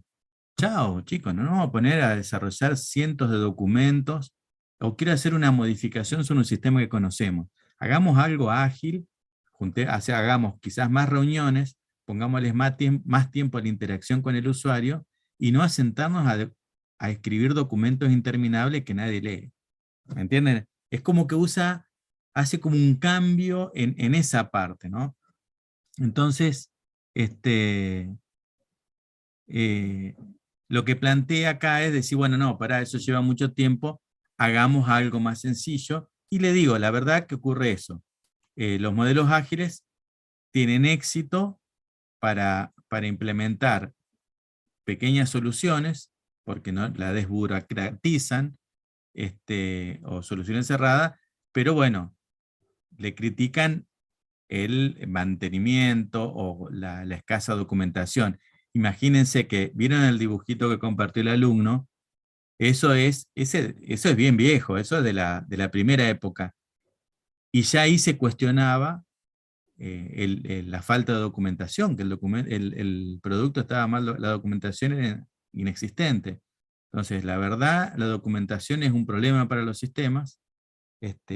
Yo convivo con eso, que un sistema actúa de una manera y nadie sabe por qué hace eso. Eso es muy habitual en todo tipo de organizaciones. Por lo tanto, bueno, alguien a veces se come un sumario por ese tipo de cosas. Entonces, bueno, no es lo mismo el Estado que una empresa privada, pero bueno, a veces es necesario que las cosas queden documentadas, ¿no? Entonces, estos modelos ágiles tienen la ventaja de la agilidad, la desventaja de que a veces son cuestionados por dejar poca documentación. Fíjese que en los manifiestos lo que plantea, ¿no? Estamos poniendo al descubierto formas mejores de desarrollo, haciéndolo y ayudándonos a otros a que lo hagan. A través de este trabajo hemos llegado a lograr los individuos y la interacción sobre los procesos y las herramientas, ¿no? Por eso se trabaja mucho con el usuario, mucho con el equipo, se hace reuniones más frecuentes de seguimiento, pero reuniones, por ejemplo, con metodología tipo Scrum, donde la gente hace una reunión de 15 minutos parado y se ponen de acuerdo de los siguientes pasos, no una reunión de 4 horas con un temario y el acta, que todos, ¿me entienden? Otra solución. El software que funciona, fíjense, un software que funciona por sobre una documentación más abarcadora, la colaboración con el cliente sobre la negociación contractual. ¿Y por qué plantea esto? Bueno, porque si yo me quiero cubrir, ustedes piensen cuando un cliente encarga un sistema. Hay que ser muy claro respecto a lo que va a hacer el sistema, porque las horas de desarrollo son muy caras. Entonces, si yo vendo un sistema de recursos humanos y en realidad un sistema liquidador de sueldo, pero el cliente entendió que era de recursos humanos, cuando se lo entregue me va a pedir toda la parte de recursos humanos que no tengo. Entonces, antes se trabajaba mucho porque la documentación formaba parte del contrato como acuerdo, ¿no? No necesariamente, aunque a veces sí se hacía un contrato legal, ¿no? La respuesta al cambio por sobre el seguimiento de un plan. El plan, aunque ahí valoran los elementos a la derecha, ¿no? A la derecha de las afirmaciones anteriores, valorizamos más lo de la izquierda. Entonces es como que busca privilegiar unas cosas por sobre la otra, que sí, es cierto, muchas veces estaban encontradas, ¿no? Estaban enfrentadas. Metodologías, esto lo hago rapidito. ¿Qué hora es, profesora? Ah, podemos, tengo 10 minutos. 20:48. ¿Alguien quiere preguntar algo acá y que no sea cuánto falta? No, aparte es tan prolija la aplicación que utiliza que arriba vemos la cantidad de filminas sobre el total, abajo a la derecha, y arriba vamos viendo cómo avanza cada puntito con los subtítulos que tiene su presentación. Imagínense si no vamos a saber cuánto falta. ¿Y vio que usted puede ir a algún puntito dado de estos así de arriba? No, nosotros que estamos viendo la clase, no, usted capaz que sí puede ir. Sí, bueno, pero cuando se la baje. Y después cuando vemos, no, tenemos el PDF nomás, salvo que se hagan usuario de la app que me ha pasado. No, porque el PDF tiene todos esos links Ah, metidos. ¿sí? Sí. Sí, sí se puede hacer. Sí. Por las dudas, yo me estaba fijando y el PPT no está bien subido, como que se subió de vuelta el archivo de la bibliografía. No le puedo creer. Sí, le creo. ¿No está el PPT subido? Claro. Ajá. Bueno, ya que interrumpimos la clase con tema material, yo ahí subí el Power de la clase pasada que me pidieron y subí un apunte, una parte del material, y en el transcurso de esta semana voy a subir un apunte de la cátedra que tenemos de las herramientas que vimos el lunes, ¿sí? Subí el Power y lo que les dije, el capítulo 5 de Halliburton, pero después un apunte elaborado por la misma cátedra donde presentamos las distintas herramientas. Eso nomás. Bien.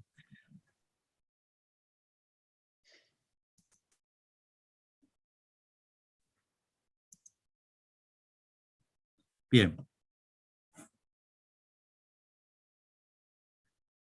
Entonces,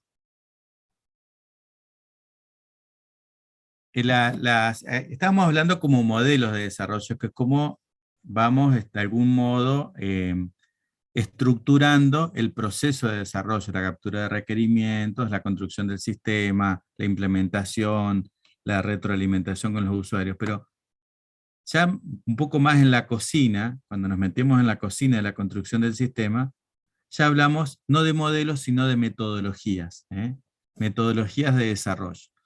Yo acá le soy sincero, es como que me pusiera a hablar en arquitectura de la mezcla, la colocación de ventanas, ¿me entienden? O sea, de metodologías, es como muy abstracto, porque no vamos a construir sistemas.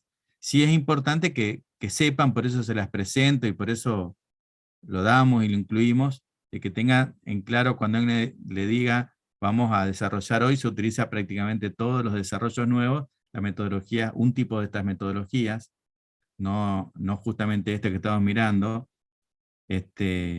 perdón, se utiliza las orientadas a objetos, ¿no? Se utilizan las orientadas a objetos, pero los sistemas tradicionalmente se desarrollaban con el diseño estructurado.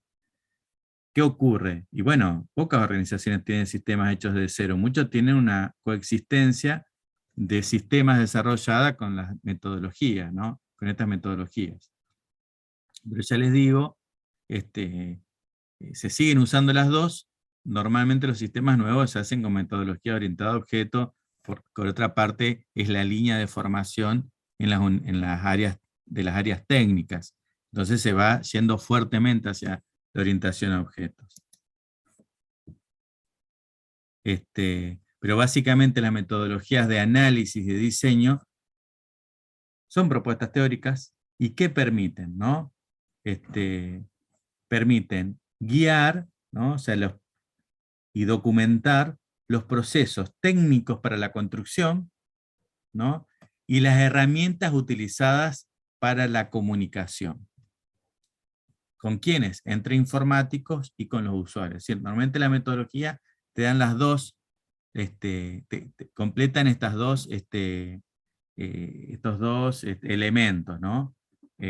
O se diseñan pensando en esto. En alguna manera, forma de especificar lo que se debe hacer y herramientas para comunicarse tanto en la captura de requerimientos como en la validación de los requerimientos con los usuarios. Y cuando hablamos de las herramientas de comunicación, fíjense en el gráfico, cómo plantea distintos actores que tienen que ver con la construcción del sistema, ¿no? Los analistas funcionales. El analista funcional, piensen en un rol de ustedes, por ejemplo, ¿no? Que no son informáticos, pero que van a estar mediando entre los usuarios y el área de sistemas, diciendo, bueno, yo estoy modificando este proceso, necesito una pantalla en el sistema de personal, siguiendo con la temática, que me muestre la planilla de las licencias que se tomó un empleado a lo largo del año. Entonces, el analista funcional va a decir, para hacer este proceso, para hacer este procedimiento o esta tarea, va a necesitar esta funcionalidad. Entonces, ¿cómo necesita hablarlo con el área de sistemas? Entonces, las herramientas de comunicación deberían permitir que la gente del sistema, los constructores, los analistas funcionales, los usuarios y clientes, puedan entender qué va a hacer el sistema, ¿no? Qué va a hacer o qué debería hacer, depende de qué tipo de gráfico sea. Pero por otra parte son herramientas que permiten hacer el mantenimiento del sistema, o sea que se plantea como el concepto tradicional de documentación del sistema, que en el futuro alguien para comprender cómo funciona pueda utilizar esas herramientas y entender qué se quiso construir y cómo se construyó, ¿no? Entonces, la tradicional, que es el análisis estructurado, de algún modo es lo que nosotros veíamos Luciana, le comento a usted, nosotros cuando en una materia que teníamos cuando éramos jóvenes con Luciana, ¿cómo se llamaba? No me incluya, no me incluya. ¿Por qué? Cuando usted era joven, yo habré sido niña. No me despego sí, ahora. Es cierto. Cuando éramos más jóvenes que ahora, quise decir. Ah, está bien. Cuando damos la materia de sistemas administrativos, damos un conjunto de herramientas, y todas esas herramientas tenían que ver con el diseño estructurado, donde para la construcción del sistema, básicamente se toman dos visiones. La visión de los procesos, es decir, la aplicación que tiene que ir haciendo, y por otro lado se toma la visión de los datos. Cómo vamos organizando los datos valga la redundancia, los datos de la organización para que puedan servir estos procesos. Y se hacen dos caminos separados pero vinculados. ¿Por qué? Porque lo que se intenta mucho en esta metodología, donde los datos están por un lado y las aplicaciones están por otro, es que el diálogo sea sencillo y nuevas aplicaciones interactúen con el mismo modelo de datos, ¿no? Con la base de datos, para darle un nombre que quizás podamos entender más. Entonces fíjense que lo que plantea es los procesos específicos del sistema interactúan con estos datos, pero los datos están disponibles tanto para estos procesos como para cualquier otro. Entonces, se hacen como dos caminos, el camino de la funcionalidad del sistema y el modelo de datos subyacente para proveer esa funcionalidad, pero se manejan como por separado y con distintas herramientas, ¿no? Se necesitan las dos para la construcción del sistema. Y así esto es un resumen enorme, ¿no? Las herramientas que se usan frecuentemente para este tipo de trabajo, de especificación, tiene que ver, ¿no? Con el diagrama de flujo de datos. ¿Alguien sabe lo que es? ¿Alguien conoce? No se los voy a mostrar, por eso le pregunto. ¿Usted conoce, profe, el diagrama de flujo de datos? Bien, yo para darle una similitud con algo que conocen, el diagrama de flujo de datos se construye muchas veces a partir de los cursogramas. Eso sí. Porque el diagrama de flujo de datos lo que intenta es abstraer el flujo de información de un proceso.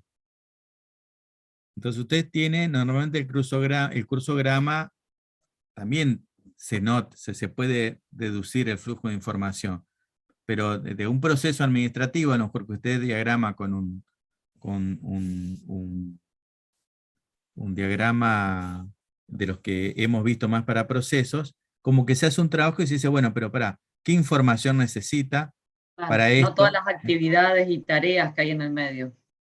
Claro, no se fija, sino que va diciendo, bueno, para cada una de esta actividad, por ejemplo, ¿qué datos necesito? ¿Qué datos necesito para hacer esto? ¿Qué datos salen de acá? ¿Qué datos van para hacer? Entonces, la típica es, en un diagrama de flujo de datos no voy a tener un documento que sale, no sale un documento, sale datos de la factura, pero no sale la factura, ¿me entiende? Está más orientado al flujo de información. Toda la codificación se hace con lenguaje estructurado, es decir, porque lo que se va construyendo de algún modo es como jerárquicamente o con un nivel cada vez mayor de detalle, es desde los requerimientos funcionales. El sistema debe liquidar los sueldos, ¿no? Después desagrego. El sistema debe permitir cargar empleados, administrar la información de los empleados, ¿no? El sistema debe permitir agregar un nuevo empleado.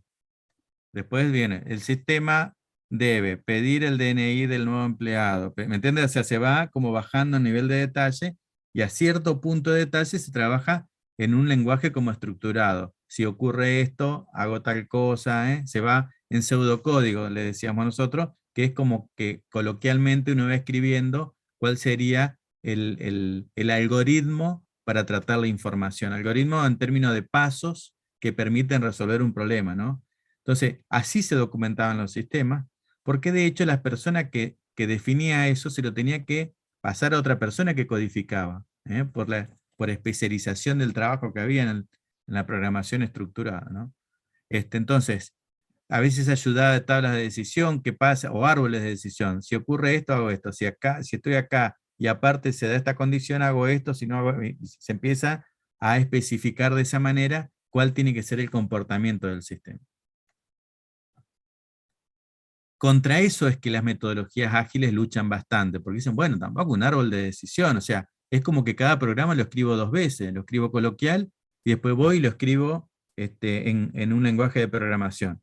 Y encima después modifico el lenguaje de programación, se me desincroniza con el pseudocódigo y ya no me sirve más nada de la documentación. Empiezan a hacer esos planteos que son absolutamente razonables y empiezan a atacar no hacer tan detallada esa documentación, ¿no? El otro camino, a partir del cuarto ítem, estos de acá arriba, los primeros cuatro, sirven para lo que decía la mirada de la aplicación. En cambio, los últimos tres tienen que ver más quizás con los datos, ¿no? Entonces, el diagrama entidad-relación, que es lo que permite. Fíjense lo que pasamos, profesora, ¿eh? De diagrama entidad-relación lo estoy nombrando nomás. Antes llevaba unas cuantas clases. Unas cuantas, en la materia anterior le enseñamos a hacer un diagrama entidad-relación. Capaz que se lo enseño, ¿eh? No, me agarran la semana que viene. No Pero, llegan a las 21 horas, menos no, no. por clase virtual, lo El perdemos diagrama de antes de los alumnos. entidad-relación lo que permite es, uno cuando representa cómo estructurar la información, va definiendo los datos que tiene que guardarlo, dice, bueno, los datos de las personas voy a guardarlo en algo, una tabla, a alguna entidad que se llame persona. ¿Y qué datos voy a guardar? Y voy a guardar el nombre, el apellido, el DNI, que son atributos, ¿no? Entonces, después digo, bueno, una persona tiene varios hijos, ¿no? Un hijo tiene N padres. Ahora, qué sé yo, un empleado tiene muchas ausencias, y va graficando entidades, sería empleado, otra entidad sería ausencias, ¿no? Y de algún modo va haciendo un mapa, un diagrama, con esos elementos, porque eso es lo que le lleva al usuario a decir, a ver, entendí bien. Es decir, una persona tiene varios vehículos. Una Claro, persona es compra como, muchos productos. Sí, el profe está haciendo referencia a como, cómo diagramar o representar a quien va a configurar eso, a esos constructores que decía él de los sistemas. ¿Cómo le explico yo la lógica de mi conjunto de datos que yo voy a tener? Entonces, por ejemplo, sí. si yo tendría que diseñar un sistema de cero o adaptar un sistema para la facultad, por ejemplo, me encanta mi facultad, digo, bueno, yo voy a tener un conjunto de las personas que pueden ser alumnos, pueden ser docentes, puedo tener distintas categorías. ¿Qué datos voy a tener de cada uno de este conjunto? Bueno, voy a enumerar ahí cada uno de esos datos. ¿Qué actividades pueden hacer? Bueno, un alumno se puede inscribir a cursar, a rendir una mesa de examen en carácter de libre o regular. Eh, Puede solicitar equivalencias, puede tramitar determinada certificación, bueno, y así, todo eso que ahora estamos expresando así, a la hora de pensar en un sistema, es lo que tengo que bajarlo o documentarlo, pero entre el analista y el constructor, digamos, poder representarlo, decir, bueno, ¿cómo vinculo esta serie de datos? ¿Qué puede realizar este usuario? O a nivel sistema, ¿qué se puede realizar? Y ahí entonces donde uno empieza, bueno, distinto es si estamos hablando, por ejemplo, de un sistema para el ANSES, o decíamos, o un Mm, sistema dentro de otro tipo de organización, ¿no es cierto? ¿Cómo sí. se organizan esos datos y cómo se pueden vincular o qué actividades se pueden hacer que yo tenga que realizar a través del sistema? Nos llevaba mucho tiempo aprender a usar, digamos, a hacer esos diagramas y nos íbamos de foco porque destinábamos gran cantidad de tiempo, de recursos para diagramar, como para que el día de mañana como licenciados podamos sentarnos mano a mano, no es mano a mano, pero sentarnos casi a la par del constructor. Entonces dijimos, bueno, no, digamos, presentemos las herramientas, pero dejemos que el constructor diagrame los diagramas de entidad de relación y nosotros como licenciados trabajemos más en esto de poder especificar los requerimientos y hacer de interlocutor entre usuario y constructor o Claro. ingeniero o diseñador de la casa, si se quiere. Llegado un momento cuando el ingeniero diga, el lunes quisiera que hagamos una reunión porque quiero mostrarte cómo me quedó el diagrama entidad-relación, ustedes el sábado van a bajar un paper de internet y yo les aseguro que leyendo 10 páginas van a entender el diagrama entidad-relación. ¿Me entienden? Entonces, por ahí lo importante es que ustedes sepan un poco, tengan idea o les quede esto dando vuelta para saber que en ese momento, este, ¿a qué refiere? Refiere a cómo se organizan los datos, ¿no? O cuando ustedes quieran saber cómo están organizados los datos, vayan al área de sistema y digan, che, dame el diagrama entidad-relación de esto, porque no entiendo cómo se vinculan los alumnos con las carreras. O sea, un alumno puede estar inscrito en 2 carreras, sí o no. Esas son definiciones, porque el modelo de datos lo va a permitir o no a eso. ¿Eh? Una mascota, diría en la veterinaria, ¿puede tener 2 propietarios o cada mascota tiene solamente un propietario? Era el sistema, ¿no? Este, pero bueno. Y los diagramas de transición de estado tiene que ver un poquito con eso, es decir, bueno, tiene bueno, qué sé yo, un sistema, ¿no? Es nuevo, está pendiente, un requerimiento, está pendiente, está en curso, está finalizado, ¿no? Esos son los estados. Entonces digo, bueno, si está en curso, ¿puede pasar a pendiente? Sí o no, ¿me entiendes? O sea, uno va de algún modo representando los estados. Una factura que está confirmada, ¿puede pasar, puede anularse o no puede anularse? de algún modo, para ciertos elementos es necesario especificar cuál es los estados que puede recorrer. Vieron que de la anterior, retomando, de la programación estructurada, yo decía, bueno, mira, todo se hace con esta hipótesis. Yo voy a tener una base de datos que genera la organización, voy a generar programas que tienen que interactuar con esa base de datos, pero tengo que diseñar de tal manera los datos que puedan ser utilizados por otras soluciones de software, o por consultas ad hoc. Entonces tengo por un lado la base de datos, y por otro lado tengo los programas. En la metodología orientada a objeto se utiliza, hay una metodología, una mirada a la hora de analizar los elementos completamente distintos. Porque se piensa en términos de un objeto, y ahí ya me meto en la cocina de la programación. Cuando yo digo una persona, el objeto persona tiene los datos metiditos adentro. Yo no tengo un grafiquito de la programación estructurada, pero si yo tendría el grafiquito, yo tendría el programa por un lado y la base de datos por el otro. Entonces digo, el programa usa estos datos, pero puede haber una desincronización entre uno y otro. En cambio acá yo digo, una persona. Bueno, yo tengo el objeto, el objeto persona, los datos van a estar metidos dentro del objeto Germán Manacero persona.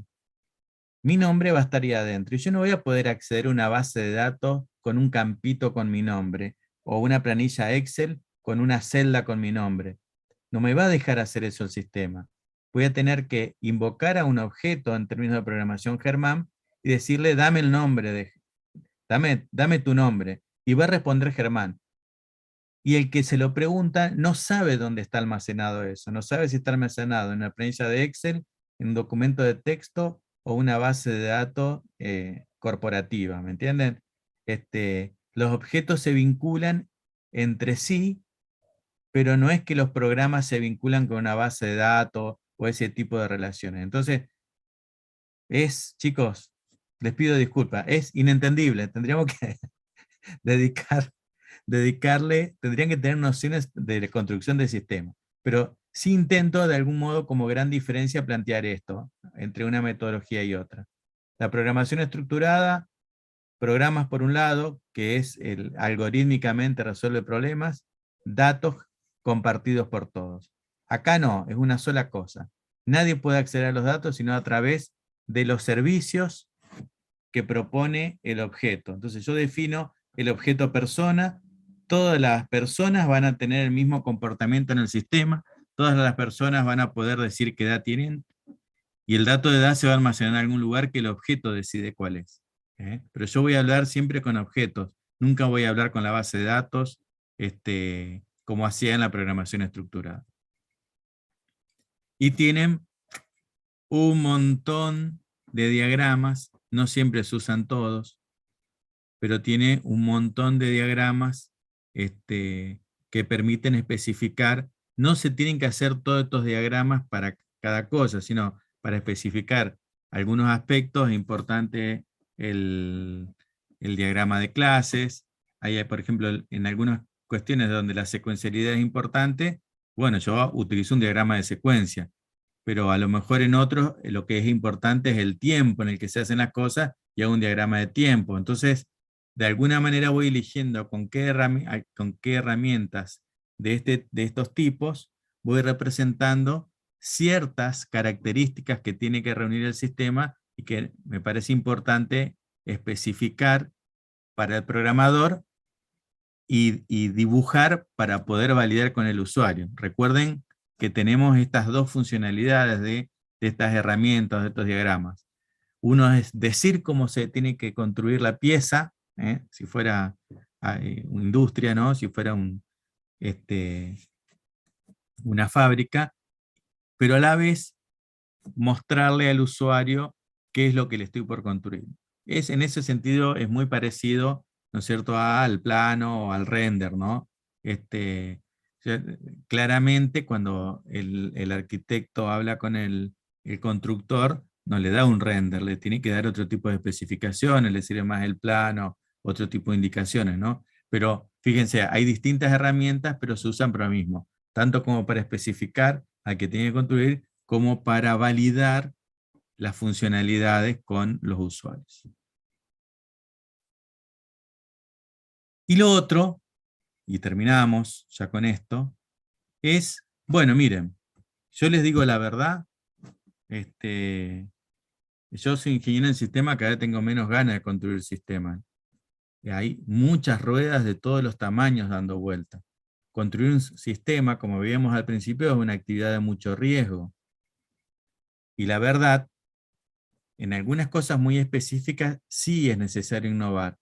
Pero si nosotros vamos a utilizar un sistema administrativo de comercialización o bueno, miren, la verdad es que la facturación medio que está todo descubierto, o sea, quizás sí se puede ser innovador en aplicaciones que utilicen en un salón de ventas, ¿me entienden? O sea, Caro, que es joven, no vio todo lo que hacía la gente de Musimundo, pero yo que soy viejo y compro hace mucho en Musimundo, me acuerdo cuando tenía la pantalla negra, me acuerdo cuando, ¿me entienden? Todavía está la pantalla negra. Cuando tenían las carpetas, y ahora están con el celular. La otra vez fui, tenían 2 celulares, ya no sé qué buscaban. Entonces, todo eso... Los vendedores sí, pero en la caja y en la parte de expedición, que es donde entregan, siguen con la pantallita negra. Bien. Por Entonces, ahora. fíjense que a la hora de emitir una factura, y bueno, eventualmente lo que han hecho quizá fue, no sé, algunas interfaces, o sea, lo que le están dando al que están quizás vendiendo, herramientas para vender, no para facturar, ¿no? Le cambiaron la cara a lo que está de cara al cliente, detrás, digamos, para que el cliente lo vea más lindo. más El lindo. cliente no ve lo que factura el cajero, entonces Bien. ve lo que le Entonces, muestra el vendedor, digamos. bien. Entiendo. Y más ágil, con más posibilidades de búsqueda, porque a Sí, veces esas pantallas negras eran como duras para hacer las búsquedas. sí, Pero sí. bueno, la cosa es que en la mayoría de los casos siempre conviene ver si algo ya no está fabricado.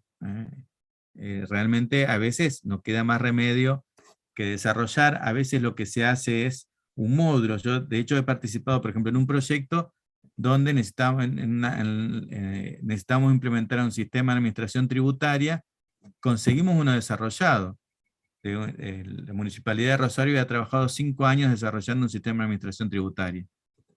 Y nosotros hicimos el análisis de que en 9 meses podíamos modificar las partes principales para que se adapte a nuestra organización. Entonces, lo que costó millones en Rosario, costó cientos en Santa Fe. ¿Por qué? Y bueno, porque tomamos un sistema hecho que en el 80% nos servía tal cual estaba. Ahora, sí hubo que desarrollar desde cero, por ejemplo, otros sistemas que Rosario tenía para brindarle información a y nosotros no teníamos. Entonces, hubo que hacer desarrollo de cero de ciertas partes de la solución y adaptación de la siguiente. Yo sugiero incorporar cosas desarrolladas. En general, sugiero eso, si existe. Ahora, ¿qué pasa? No es que uno lo trae y lo instala, como decía al principio de la clase, no del encuentro. Normalmente cuando algo se desarrolló para otra organización o aun cuando represente buenas prácticas a nivel global, siempre va a haber una discrepancia entre las funciones que presenta el paquete o el software y los requerimientos específicos nuestros. Hay que mirar con cuidado esto y ver en este conjunto de requerimientos lo que se suele hacer es decir, bueno, mira, esto y esto no lo cumple. ¿Qué hacemos? Yo priorizo, digo, mira, de la lista de requerimientos que tengo, digo, algunos son esenciales, otros no. Entonces digo, bueno, si los requerimientos que no cumplen son esenciales, o si hay un subconjunto de los que no cumple, que son esenciales, pero puedo complementarlo agregándole desarrollo a un sistema que ya está hecho, un paquete de software, entonces me sirve. Voy a reducir notablemente los riesgos asociados al fracaso de un proyecto de desarrollo desde cero. Voy a acortar muchísimo los plazos de implementación de algo que ya está desarrollado y probado. Entonces, hoy se usa mucho esto, se usa mucho la implementación de un paquete. Siempre se usa mucho, mucho. Excepto ciertos mercados, o por ejemplo empresas como Musimundo, que tiene toda una tradición de desarrollo in-house muy extendida. O sea, yo el primer currículum, yo me recibí el 14 creo que era el 14 de diciembre del año 98. El 16 presenté mi primer currículum a Musimundo. No se llamaba Musimundo, se llamaba Megaton. Y ya que lo había hecho, lo presenté en la facultad, y me llamaron de la facultad. Me recibí ahí, me fui a las fiestas, y a mi pueblo me volví, y el día 2 de enero me llamaron para empezar a trabajar. O sea que organicen bien el plan de vacaciones para cuando se reciban, porque puede ser que usted diga, me tomo 2 meses para festejar, y estén con el pelo cortito un mes después trabajando, ¿no? Lo cual sería en realidad una suerte. Pero bueno, yo en ese momento lo Bueno, se viví toman como... año sabático, profesor. Año sabático no es más, Sí, sí, sí. Yo tengo 2 meses. un familiar que se recibió, le llevó se recibió en tiempo y forma, con nota, ¿verdad? Y dijo, che, no me gusta mucho eso, y está hace 5 años haciendo viaje y trabajo, ¿no? Bueno, no propaguemos eso, nosotros deberíamos inculcar otra cosa a los chicos. No, van a conseguir rápidamente trabajo como licenciados, seguramente. Les va a ir muy bien. Que sean libres, profe, y se hagan responsables de las consecuencias. Mire, el profe, ahora el mayor del Sí, sí. grupo se hace el moderno. Está muy Eso es bien, ejemplo. que sean felices. Eso es lo más importante. Alumno, el esfuerzo es estadísticamente más recompensado que la vagancia. Eso se lo puedo asegurar. Es estadístico, puede fallar, ¿no? Pero estadísticamente el esfuerzo es recompensado. Pero bueno, esto es algo que se usa mucho, con esto un poco terminamos, y como ejemplo cortito les comento, en algún momento, en un municipio que estuve trabajando, siempre el mismo el municipio, no piense que trabajé en 5, trabajé en 3 o 4 municipios, no más que eso, pero mucho en uno. Por ejemplo, la administración financiera, hay como una metodología. El sistema de administración financiera no es solamente un sistema informático, es un sistema de cómo organizar esas áreas dentro de las organizaciones públicas. Hay una ley nacional, y la ley provincial la copia, y las ordenanzas las copian. Es decir, que se define un sistema administrativo y los componentes de ese sistema administrativo, y después se buscan herramientas informáticas para poder implementar ese sistema administrativo, que es imposible de administrar sin software, sería por la complejidad. Entonces, ¿qué ocurre? Se aprueba en Santa Fe una ordenanza, y durante 9 años la municipalidad no puede resolver hacen intentos de desarrollar el módulo de tesorería, y el módulo de ingresos públicos, y el módulo que no es propio de la administración financiera, pero necesita interactuar, y el módulo de formulación presupuestaria, y no lo logra, ¿no? Entonces, en algún momento nos presentan la problemática de implementarlo de manera urgente, y salimos a buscar y encontramos que todos los municipios de la provincia de Buenos Aires, 133 municipios, estaban usando un software con éxito. Y dijimos, pero eso es lo que tenemos que traer. Si hay 133 municipios lo están usando sin problema, está claramente probado. Y así fue que en el marco de un proyecto, porque ya les digo, no es instalar un programa, se logró. Lo que no se logró en 9 años, se logró en 9 meses. ¿Me entienden? Es decir, que es implementar un sistema que ya estaba realizado, modificar las áreas administrativas, porque cambiaban las transmisiones y funciones de las áreas, para implementar un sistema de administración financiera. En desarrollo, yo les aseguro que ese proyecto no terminaba ni en 5 años, para la problemática que tiene de recursos humanos en la administración pública. Entonces, tengan en cuenta siempre esta opción, tengan en cuenta esta opción. Tac, tac, fin. Buenísimo, Ahora vamos a profe. hacer lo siguiente. Yo voy a ir haciendo preguntas y el alumno que me la puede responder correctamente puede salir. Y el que no, sigue, ¿me entienden? Y nos quedamos No hasta llega las a hacer la 22. pregunta que ya se fueron. Una aclaración. Sí. Este domingo, 23:59, es fecha límite para subir la tercera entrega del trabajo. Si tienen cualquier duda, además, el correo de los profes puntualmente, con esta consigna nos puede orientar mejor el profe Germán.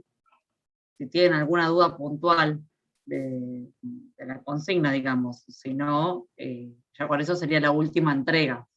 Después, a partir de eso, vamos a tener una fecha para hacer, después del parcial, vamos a hacer la devolución de esa entrega, como para ya llegar a la instancia final y puedan hacer el trabajo, la entrega final del trabajo completo, y vamos a darle las definiciones y demás para la exposición. Profe, Sí. una Sí. consulta. Ahora se entrega solamente la parte 3. Sí, para que sepan, digamos, a qué apuntamos, porque le había dicho para la entrega 2 que hagan, que traten de poder trabajar y hacer entregas en un solo documento, en un solo PDF. Es decir, si tienen diagramas, cosas que van como anexo, tienen texto y tienen que adjuntar cosas y demás, todo después compilarlo en un solo PDF. Hay una página que se llama I Love PDF, y pueden unir distintos PDF, por ejemplo. Lo convierten todo a PDF y lo unen. Entonces, si ustedes ya trabajaron en las entregas, la consigna 0, la entrega 1 y 2, la 1 ya la tienen mejorada. Si la 2 ya la pudieron mejorar, mi recomendación es, se entrega ahora en la entrega 3, digamos, el compilado, pero lo anterior ya visto, porque entonces alguien cuando va viendo, puede ir viendo ve la organización en su conjunto. No lo vamos a estar, en la entrega 3 no se va a evaluar si mejoraron o no el mapa de procesos, pero es distinto a corregir o ver los sistemas de información de una organización que si vemos cuál es la organización, cuáles son los proveedores, los clientes, la estrategia, cuál es el mapa de procesos, todo lo que vinimos trabajando, y se evalúa ahora con la entrega 3. ¿Se entiende? Si tienen ya pulido las entregas hasta acá, en un solo documento hacen entrega, digamos, la organización entrega 3, pero ya tendrían casi el documento, el trabajo armado. Y ahora se les va a evaluar la consigna 3 solamente. Le permite a los docentes ver la organización en su conjunto. ¿Se entiende? ¿A eso apuntaba tu pregunta, Camila? Sí. Sí. Si ya tienen las otras, y si no lo tienen mejorado, si no lo tienen, no importa, igual pueden presentar lo que entregaron hasta ahora. Entonces, uno abre el documento y va a ver la entrega 0, la entrega consigna 1, 2 y 3. La devolución ahora va a ser sobre la consigna 3. Pero si uno quiere decir, bueno, a ver, quiénes son los proveedores, cuáles son los procesos seleccionados, cómo diagramaron los dos procesos, uno es sustantivo y el otro no necesariamente sustantivo, le permite a uno interesarse un poquito más en la organización. Eso. En lo posible, si practiquen, entregar un solo documento. No importa que tenga muchas páginas, con un buen título o buenos saltos de página y buena, digamos, remarcación, uno puede entender de qué están hablando en cada página.